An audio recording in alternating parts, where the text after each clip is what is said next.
everyone, and I'm really dark. This lighting sucks. Let's see. Are we better? Are we better? There we go. Hello everyone, and welcome back to another episode of our 5 Adventures. Today, I'm going to teach you how to can and make strawberry jam, or jelly, whatever you want to call it, with no pectin. No pectin is needed for this recipe. It's late. I really shouldn't be doing this at this time. Daughter's over there cutting up strawberries. We got a lot of projects over there going on, as you can see. But wait, am I in the video? Yes, you can see you. Oh, hi. I'm not in the video. I look bad. Have you seen me today? But aside from that, so we're gonna go ahead and jump into this. I've already got the strawberries cut up right there. You can see there is 2 pounds worth of strawberries. Cut them into like smaller slivers. I gotta add the sugar and the lemon juice. That's all you need for this recipe. So I need 1.5 cups of sugar and 4 tablespoons of lemon juice. Then we're gonna bring it to a nice, like low, medium low, and get it boiling. Once it's boiling, we're gonna go ahead and increase the heat and let it rolling boil until it hits that 220 degrees. That's what causes the sugar and the natural pectin in the strawberry skin to join up and gel up. So we're going to dive on in. Okay guys, so we are in the kitchen. We got our strawberries already cut up. Like I said, it's 2 pounds of strawberries. We need 1.5 cups of sugar. So we're going to go ahead and throw in 1.5 cups of sugar. And I said you wait till it brings to a boil, but really what it is you're waiting until the sugar melts, and then you're going to bring it to that rolling boil once that sugar melts. So keep it stirred so you don't burn it and get that sugar melted. There's 1.5 cups. Now we just need 4 tablespoons worth of lemon juice. If you've got fresh lemons, you could use that, but I don't. I don't have fresh lemons. Okay, guys, I had to find my measuring cup. My kids are arguing. She doesn't want me to tell you she cut herself. Come on! You dare! She's cutting up strawberries, so she kind of got herself. She's mama's kid. 4 tablespoons worth of lemon juice. I got this nifty little measuring cup at Walmart for 98 cents. This thing's awesome. It's got tablespoons, teaspoons, ounces. I like this. But we're going to throw that in there, and we're going to melt our sugar. So, as that's going, I'm also going to get my water bath canner going with some jars in it, because this is going to be hot, and I got to have hot jars. So, let's figure out which one we're lighting. So, we're going to go ahead and stir this up just so the sugar is not all at the top, because that's not going to do us a lot of good. We're going to get that sugar all in there. And we'll wait a little bit and let it stir again. Got to get our canner. So we're going to have our sterilized jars. We're going to throw them into that rack so they can start to heat up. So that way when we put the hot, the child's going to put his finger in the middle of the camera. I don't understand these kids sometimes. So you stop? Because you're going to mess up my video. Stop. No. These are little half-pint jelly jars. And we got some annoying children tonight, I can see.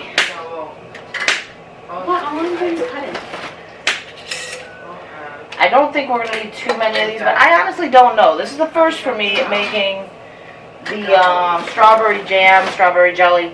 I've made scrap apple jelly, but I've never done any other fruit. So you guys are coming along for my learning experience as well.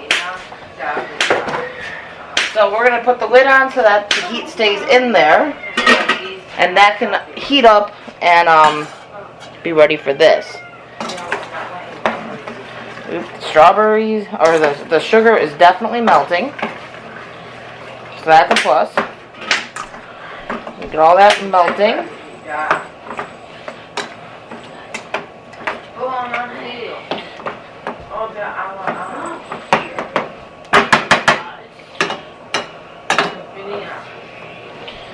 So that's almost to the point where we can get it going on a rolling boil. This is only supposed to take roughly 20 minutes to do. So very fast. It says once you get the rolling boil going, it's about 10 minutes to get to the 220 degrees. So we're melting the sugar down. That's pretty much melted. So I'm going to up the heat and let it get to boiling.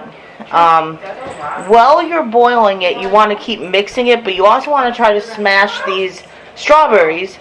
It's more of a jam than a jelly because it's got the chunks in it more than the jelly would normally have. Plus, you still got your seeds in there. I kind of purposely went with that because I didn't want to deal with the whole process of straining the seeds.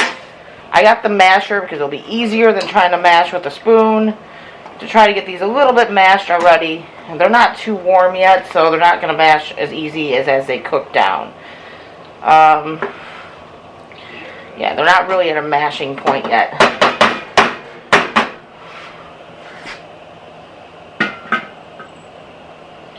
Probably not the best spot, guys. So we're going to let that get really warm, get it boiling. I do have a handy dandy thermometer. Candy thermometer, guys. So these are relatively cheap. They're like $3-4, I want to say, at Walmart. It's a candy thermometer. It's got a whole thermometer guidelines, which is kind of nice. But this goes high enough to make sure you're going to the right temperature. Yeah, it's got Celsius and Fahrenheit, I believe. Yes, Celsius and Fahrenheit. So you want to go on this. It says, let's see, jelly, 219 degrees Fahrenheit. According to the paperwork on doing this, it's 220 degrees. So you want to get right about here for 220. So that's what we're going to use to measure the temperature. There. Now you can see it's boiling. So the reason I ended up getting this thermometer was because the last time I did the scrap apple jelly, I didn't have any thermometers that went high enough in temperature to know if I was at that 220 to cause it to gel. So this way I can at least check everything. I know we're at the right temperature. It sometimes takes a day or two for it to gel after you've made it. So this way we know we hit the right temperature for it to even gel to begin with. Because I had a couple of my scrap apple jellies, never did gel. They stayed more as a syrup. So now we've got apple syrup, which is fine. We'll use it on pancakes or something. It's already getting nice and thick in here. It's looking very pretty. This is not going to make that much jelly. I will say that. That's fine. This is a learning experience. I didn't want to do a ton, and the kids wanted some sugared strawberries. So, not doing a ton of strawberries. This way gives us a chance to have the sugared strawberries. The strawberries were really cheap on sale. $1 a pound. So I bought what I could. You could only buy 4. Otherwise I would have bought more so I could do more jelly as well. But might have to go back up there and get a little bit more. Mama's got to do some editing because my videos are getting pretty, I got a lot of videos to edit. And it is looking like it might be close to done. It's at a nice hard boil. Let's see what it says temperature-wise. We're getting very close. We're getting very close. Got to boil it a little bit more. I'm just kind of seeing if we can mash it anymore. Look at that. It's looking very nice, though. But it's still not quite there. Now, I could throw pectin in this, and it would gel up better, too. We're trying to do a no pectin recipe. That pectin can get expensive, so when you can do no pectin, that is almost ideal. Look at that. Ooh, it's looking so pretty. That looks like something I could eat. We're going to see what the temperature is now. It's not quite hitting 200 yet. It takes a lot for this thing to hit that 220, I've noticed. And I get nervous about burning, so I'm going to stir again. I need to just let it do its thing. It's definitely thickening up. I will say that. That's definitely looking very pretty. we're just going to let it hard boil. So I'll come back when we get a little bit further, because it's like, how long do you want to watch this boil? And my memory card doesn't have a lot of space, if I'm completely honest. So we'll come back in a bit.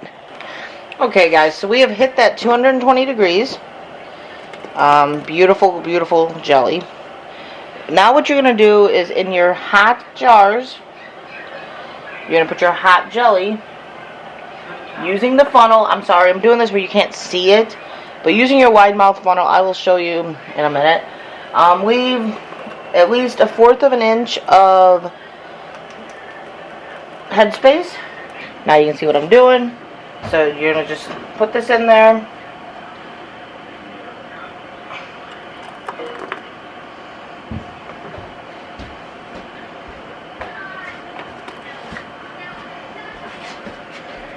This should be some yummy jelly.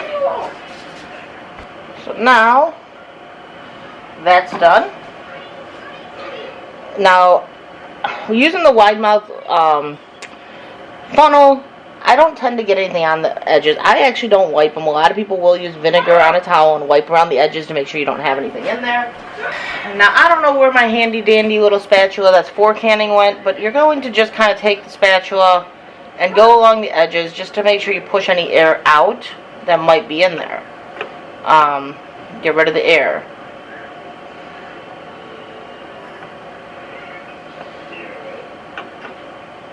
I can tell this stuff is gelling already. It is feeling amazing. So that recipe got 5 half pints, 5 little jelly jars. Not a lot, but also you didn't really have a lot in it. Pretty easy recipe. Because I did lick that spatula, I can tell you now it tastes really good. So you're going to take your cleaned lids,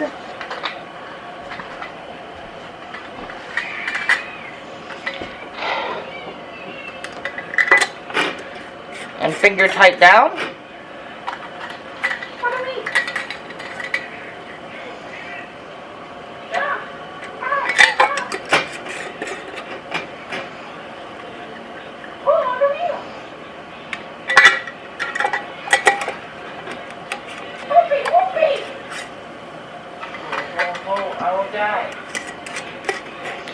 If you're doing it the way I'm doing it, be very careful, because